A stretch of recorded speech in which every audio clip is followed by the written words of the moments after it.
19 মাস আগে ঘটে যাওয়া আরজি করের যে ঘটনা চরম শিখরে উঠেছিল, পুরো গোটা পৃথিবী জেগে উঠেছিল হাতে মোমবাতি নিয়ে, মনে পড়ে? কিন্তু বলির পাঠা বানালো কাকে? মাত্র একটা সিভিক ভলেন্টিয়ার পুলিশ মাতাল সঞ্জয়কে। আজকে সঞ্জয়ের যাবজ্জীবন কারাদণ্ড হয়ে গেল ঠিকই, কিন্তু নতুন করে ফাইল ওপেন করেছে আমাদের নতুন মুখ্যমন্ত্রী শুভেন্দু অধিকারী স্যার। উনি খতিয়ে দেখবেন আরজিকর কাণ্ডে আরও যারা যুক্ত আছে তাদের কোথায় কি আছে। যদিও অনেক প্রমাণ লোপাট করা হয়েছে, মুছে দেওয়া হয়েছে, এমনকি ডিলিটও করা হয়ে গেছে, ঠিক আছে? তো সেই সমস্ত ফাইল ওপেনিং হচ্ছে।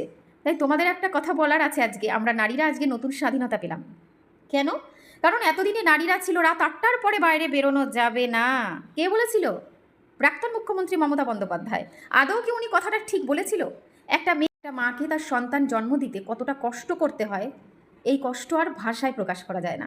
তো মাননীয় মুখ্যমন্ত্রী মমতা বন্দ্যোপাধ্যায়, প্রাক্তন যিনি আর কি ছিলেন, এখন যদিও নেই, তিনি বলেছিলেন 20 লক্ষ টাকা নিয়ে মেয়ে তো আর ফিরে আসবে না, এই 20 লক্ষ টাকা নিয়ে রাখুন। আচ্ছা মাননীয় মুখ্যমন্ত্রী, আপনার কাছে আমার এই কথাটা রইল, সে মনে প্রথমেই আপনার লজ্জা থাকা উচিত যে একটা সন্তানকে ফিরে আনার জন্য কি বা জন্ম দেওয়ার জন্য কি মাত্র 20 লক্ষ টাকা দরকার? 20 কোটি দিলেও কি সন্তান ফিরে পাওয়া যায়?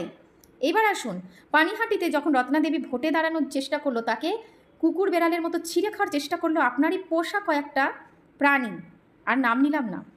তো বাই দ্য ওয়ে, এখন কিন্তু কিছুই করার নেই। পানিহাটিতে রত্নাদেবী জিতে গেছেন আর বিধায়কও হয়েছেন। এখন আপনি কিন্তু গোহারা হেরে বসে আছেন। শুধু হারেননি, গোহারা। মানে এই হারা আপনার জন্য যে কতটা ক্ষতিকারক আপনার হেলথের জন্য, সে আমরাই জানি। আপনার বিপি ঠিক থাকবে না, আপনার সুগার লেভেলও ঠিক থাকবে না। তা আপনাকে একটা লাস্ট ফিনিশিং কথা বলি, আমরা নারীরা আজকে স্বাধীনতা পেলাম। এমনিতেই মাসে 3,000 টাকা করে দেবে, সেটা তো সব মেয়েদের কাছে একটা আনন্দ উল্লাস। মেয়েরা যেখানে খুশি যাবে, যা ইচ্ছা ড্রেস পরবে, যা ইচ্ছা খাবে, যেই রাস্তায় যাওয়ার যাবে, মেয়েরা পুরোপুরি স্বাধীন। এটা আমাদের মাননীয় নতুন মুখ্যমন্ত্রী শুভেন্দু অধিকারী স্যার বললেন। আর অগ্নিমিত্রা পাল, উনি নারী সুরক্ষার মন্ত্রী বিধায়কে আছেন, উনিও বলে দিয়েছেন। তাহলে বুঝতে পারছেন মাননীয়া যে আপনাকে আমরা কেন এত ঘেন্না করি। মাননীয়া বলতে প্রাক্তন মাননীয়াকে বলছি, আমাদের প্রিয় মমতা পিসি, ওনাকে বললাম। সে মনিও, আপনার লজ্জা থাকলে অন্তত আপনি আর জয় বাংলা বলবেন না, কারণ আপনি নিজেই বাংলা হয়ে বসে গেছেন। এখন শুধু চারিদিকে শ্রীরাম আছে।